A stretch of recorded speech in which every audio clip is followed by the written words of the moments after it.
Assalamualaikum friends, welcome my mama blogs. ठीक है, बहुत है लगे आज हम आ गया सुपर मार्केट बिकॉज ये है वो देखें ये देख लाइक भी कर दे, शेयर भी कर दे, कमेंट कर दे, लाइक भी कर दे एंड चैनल भी कर दे एंड सब्सक्राइब भी कर दे। Allah says take care. अस्सलामुअलैकुम friends, welcome back to Ayesha vlogs. उम्मीद है आप सब लोग खैर खैरियत से होंगे, अपना अपने प्यारों का बहुत ख्याल रख रहे होंगे जी। तो आए मैं एक और नए ब्रांड न्यू एक्साइटिंग व्लॉग के साथ। अगर अभी तक आपने हमारा चैनल सब्सक्राइब नहीं किया तो please do go click the subscribe button, hit the bell icon, be a part of our family. Thank you so much जिन्होंने हमें न्यूली ज्वाइन किया है, और आपकी दुआओं और आपके प्यारे प्यारे कमेंट्स का बहुत बहुत बहुत शुक्रिया। सो कीप कमेंटिंग, वीडियो को लाइक भी करें, शेयर भी करें अपने फ्रेंड्स के साथ। हम इतना मज़े का कंटेंट आपके लिए लेके आ रहे हैं। कनाडा तो कनाडा, हम तो अमेरिका भी आपको दिखा रहे हैं। और की चाहिए थानू है, कहते ना एक टिकट में दो मज़े। खैर जी, जो लोग हमें नए देख रहे हैं उनके लिए ये है जी हमारा कनाडा से अमेरिका का सफ़र। और इसमें हम गए थे एक मॉल में, और ये है जी वॉल्डन गैलरिया मॉल जो कि है बफेलो में। और हम तो एक्चुअली गए थे प्राइमार्क देखने के लिए, काज वो कहते हैं ना यूके के बिछड़े हुए प्राइमार्क से बिछड़े हुए लोगों को मिल गया प्राइमार्क, तो हमने कहा हम तो हो के आते हैं। खैर ये है जी बाकी का मॉल। मैंने कहा आपको ये भी दिखा दें, बिकॉज़ ये तो बुरी बात है ना कि हम आपको मॉल ना दिखाएं हैं। बाकी हमने सब कुछ आपको दिखा दिया, तो मॉल भी दिखाना बनता है। और मॉल भी समझे कोई छोटा मोटा मॉल नहीं था, बहुत बड़ा मॉल था। अभी मैं पूरा भी नहीं देख सकी, और लिटरली मैं टायर्ड हो गई थी, बिकॉज ऑब्वियसली खाली प्राइमार्क में घूम घूम के ना बस हो गई थी। फिर मैंने टारगेट भी जाना था, तो मैंने कहा ना भाई, इधर ही हम अपनी सारी एनर्जी को वेस्ट नहीं करना चाहते, हमने टारगेट में भी जाना है।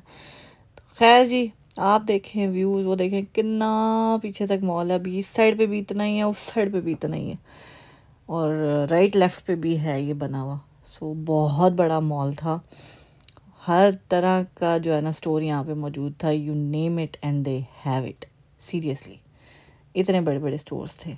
सो खैर जी, अगर आपका शॉपिंग का मूड बने, जैसे बच्चों की बैक टू स्कूल शॉपिंग होती है, अभी ज़ाहिर है स्कूल टाइम भी स्टार्ट होने वाला है, 1-1.5 महीना रह गया, उसके बाद बच्चों ने दोबारा स्कूल जाना है। सो ऑब्वियसली आजकल के दौर में इंसान कहता है जहाँ से हमें कोई काम की चीज़ मिल जाए ना, और रीज़नेबल और लेस प्राइसी, तो वहाँ ज़रूर जाना चाहिए, वहाँ से ज़रूर लेना चाहिए। जब आपके पास ऑप्शन मौजूद है तो वाई नॉट, ठीक है। और ये देखें जी कितनी प्यारी प्यारी यॉट्स खड़ी हुई हैं। ये लोग, ये पूरा स्टोर ही जो है ना वो आउटडोर गियर का स्टोर है, जिस तरह हमारे यहाँ पे आउटडोर्स के नाम से एक स्टोर है। तो खैर वो देखें कनाडा का भी झंडा लगा हुआ है, और की चाहिए थानू। और ये चेक कर लें ज़रा, सारे के सारे इशारे जो है ना बेचारे टंगे हुए हैं, जैसे तारों पे कपड़े नहीं सूख रहे होते उसी तरह ये बेचारे धूप में पड़े हुए सूख रहे हैं, और सारा साल ही सूख रहे हैं। बर्फ़ भी पड़ती है तब भी ये यहीं पे ही सूख रहे होते हैं बेचारे। चलें जी, अब आप इंजॉय करें ये सारे व्यूज़, और हम आपको सैर कराते हैं टारगेट की, और उसके बाद हम आपको लेके जाते हैं वापस घर की तरफ। सो पीस ब्रिज से वो भी आप व्यूज़ देखें। मेरा ना आज सैड पोइट्री का बड़ा ही जो है ना दिल कर रहा था, मेरा दिल कर रहा है मैं आपको भी सुनाऊं हैं। ज़ाहिर है जो इंसान पढ़ता है, अब हमारी लाइफ आप जानते हैं, तो कहते हैं ना अप्स एंड डाउन्स भी हमारी लाइफ के आपको पता होने चाहिए। तो ये पोइट्री मैंने कहीं पढ़ी थी, आपके साथ भी शेयर करती हूँ, बड़ी मज़े की है। वो कहते हैं, तुम उदास क्यों रहती हो, तुम उदास क्यों रहती हो, न जाने क्यों मैं अचानक ही बहुत तल्ख हो गई हूँ। मुझे अब लोगों से मिलना जुलना, बातें करना बिल्कुल भी नहीं पसंद। मैं लोगों के हजूम से दूर भागती हूँ। मेरा दिल अब हर चीज़ से बेजार सा है। अक्सर लोग मुझसे पूछते हैं, तुम उदास क्यों रहती हो? उदासी तो बेसबब नहीं होती, तो मेरे पास बताने को कुछ नहीं होता। मुझे खुद नहीं पता कि मैं इस उदासी की क्या वजह बताऊं। और तब मेरा दिल चाहता है मैं इस दुनिया से बेनियाज होकर एक ऐसी जगह चली जाऊं जहां ना कोई दिलासा, ना कोई नसीहतें करने वाला हो, जहां मेरी खामोशी से कोई उलझन का शिकार ना हो।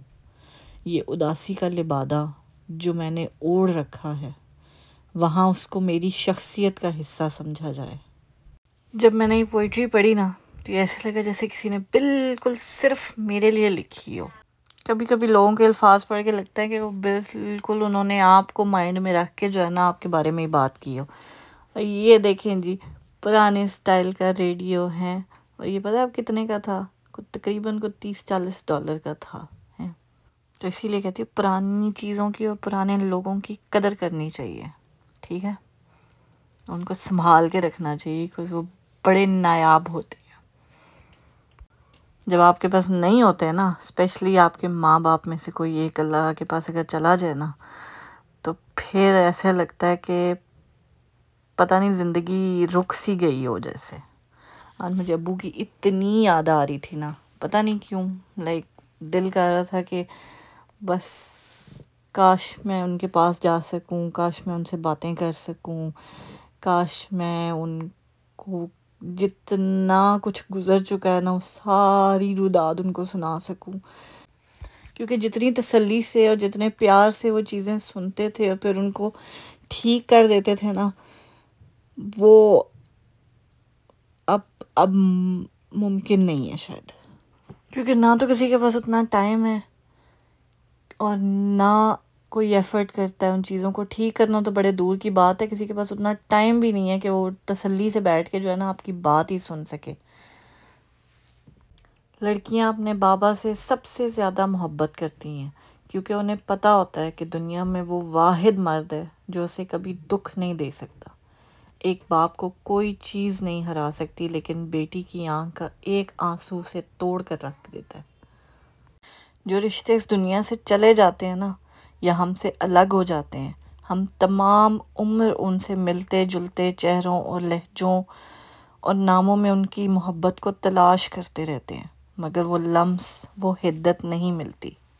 दिल करता है एक दफ़ा जो है ना अब्बू, अगर मैं उनसे बात कर सकूं तो मैं उनको कहूं कि अब्बू, आपने देखा ना, आपकी गुड़िया, आपकी बेटी दर्द छुपाना सीख गई है, अब मुस्कुराना सीख गई है। क्योंकि बाप एक ऐसा शजर है जिसके साए में बेटियां राज करती हैं। बाप अमीर हो या गरीब, बेटियों के लिए उनका बादशाह होता है। ना बंगला, ना गाड़ी, ना ही कोई और आरज़ू, ऐ अल्लाह सलामत रहे हर बेटी के लिए उसके बाप का बाजू। बाप जब तक ज़िंदा होता है ना, बेटी अपनी ज़िंदगी शहज़ादियों की तरह गुजारती है। मैं तो सिर्फ़ अपनी खुशियों में हंसती थी, पर मेरी हंसी देखकर कोई अपने गम भुलाए जा रहा था, और वो थे मेरे बाबा जानी। तुम्हें क्या मालूम, बाप ना हो तो बेटियां कैसे जीती हैं। एक बाप अपनी बेटी को सब कुछ खरीद के दे सकता है, सिवाय नसीब के। बेटियां कब बाप की उंगली छोड़कर अपने नसीब का हाथ थाम लेती हैं, पता ही नहीं चलता। सियाने कहते हैं कि अगर बेटियां नहीं होती तो बाप के जनाजे सन्नाटों में उठते। बाप का बाजू बेटी का सबसे बड़ा सहारा होता है। वो बाप ही होता है जो बेटियों के सारे नखरे उठाता है। ये जो शहजादी लेने आते हैं ना, कैसे समझें बादशाह का दुख। बाप बेटियों का ऐसा दोस्त होता है जिससे वो कभी भी और कुछ भी मांग सकती हैं, कुछ भी कह सकती हैं। बाकी जगहों पर सोचना पड़ता है आपको। एक मुद्दत से पुकारा नहीं अब्बू कहकर, एक मुद्दत से हुआ ये लफ्ज़ रुखसत। बाप की दौलत नहीं, साया ही काफ़ी होता है। लड़कियों को रुलाने वाले क्या खाक जाने कि उनकी हंसी उनके अब्बू के लिए कितनी नायाब होती है। बाप और बेटी में एक चीज़ मुश्तरका होती है, दोनों को अपनी गुड़िया से बहुत प्यार होता है। बाबा के कंधे पर चढ़कर जैसी नज़र आती थी वैसी नहीं है ये दुनिया। बाबा मुझे छोड़कर गए तो दुनिया ने बताया कि जिन बेटियों के बाप नहीं होते उनका कोई भी नहीं होता। तसव्वुर में मेरे अब्बू का चेहरा अब तक मुस्कुराता है। उनको मरहूम कहते हुए मेरा दिल डूब जाता है। और फिर मेरे बाबा ने कहा था, मजबूत बनो बेटा, माँ बाप रहम खा लेते हैं, दुनिया नहीं खाती। कहते हैं इतना डरती क्यों हो? कहती हूँ बाप का साया जो नहीं सर पर। कभी कभी मुझे अब्बू जान की बहुत याद आती है। दिल करता है वो मेरे पास हों और अपना प्यार भरा हाथ मेरे सर पर रखें और कहें, रोया ना करो बेटा, मैं हूं ना तुम्हारे साथ। कहते हैं कि जीते हैं उम्मीद पे लोग, बाप के जाने के बाद उम्मीद ही नहीं रहती। अब्बू, आप ज़िंदगी की वो कमी हो जो ज़िंदगी भर रहेगी। संग आपके गुज़र गए वो दिन बहारों जैसे बाबा, कौन कौन आज़माने पर तुला है, क्या क्या बताएं बाबा। यतीमी साथ लाती है ज़माने भर के सारे दुख, सुना है बाप जिंदा हो तो कांटे भी नहीं चुभते। वालिदैन अपनी औलाद को सब कुछ सिखाते हैं सिवाय अपने बगैर जीने के। दिलों में बसने वाले फूलों जैसे होते हैं, दुनिया से चले भी जाएं तो पीछे खुशबू बखेर देते हैं। अब डर नहीं लगता कुछ भी खोने को, मैंने ज़िंदगी में ज़िंदगी को खोया है। रुलाया ना करे ज़िंदगी, मुझे चुप कराने वाला अब कोई नहीं रहा। अभी वक्त नहीं था बाबा जान, आपने बहुत जल्दी की जाने में। बस ये जिन जिन के अब्बू इस दुनिया में नहीं, अल्लाह ताला उन बेटियों को सब्र दे, को सब्र के सिवा हम और कुछ कर भी नहीं सकते। सॉरी, बहुत सैड वीडियो हो गई, मैं करना नहीं चाहती थी, लेकिन माँ बाप की याद दिल से जाती नहीं है। लेकिन कभी कभी ऐसे होता है कि बस दिल करता है कि कहीं से वो सामने आ जाएं, कहीं से जो है ना जाके आप उनको एक दफ़ा ज़ोर से जो है ना उनके गले लग के रो लें, पर ऐसा मुमकिन नहीं है। अपने वालिदैन की कदर करें, अगर वो आपके साथ हैं, अगर वो ज़िंदा हैं, वो हयात हैं, अल्लाह ताला उनको और सेहत ज़िंदगी दे। लेकिन ये वो अनमोल तोहफ़े हैं जो एक दफ़ा चले जाए ना तो फिर मुड़ के वापस नहीं आते। अल्लाह ताला तमाम इंसानों के जो है ना, तमाम बेटियों के स्पेशली माँ बाप को सेहत, ज़िंदगी और सलामती दे, आमीन सुम्मा आमीन। बिकॉज़ माँ बाप के बगैर ज़िंदगी कुछ भी नहीं है। अल्लाह ताला हमें भी इतनी तौफीक दे कि मैं एक दफ़ा अपनी अम्मी के साथ उम्रे पे जा सकूं। इंशाल्लाह इंशाल्लाह मेरी बहुत ख्वाहिश है। प्लीज़ आप हमें सपोर्ट भी करें और हमारे लिए दुआएं भी करें कि अल्लाह ताला इतना इस काबिल ज़रूर बनाए कि मैं अपनी वालदा को, अपनी बहन को, अपनी बेटी को साथ लेके उम्रे पे जा सकूं। मेरी बहुत शदीद ख्वाहिश है ये।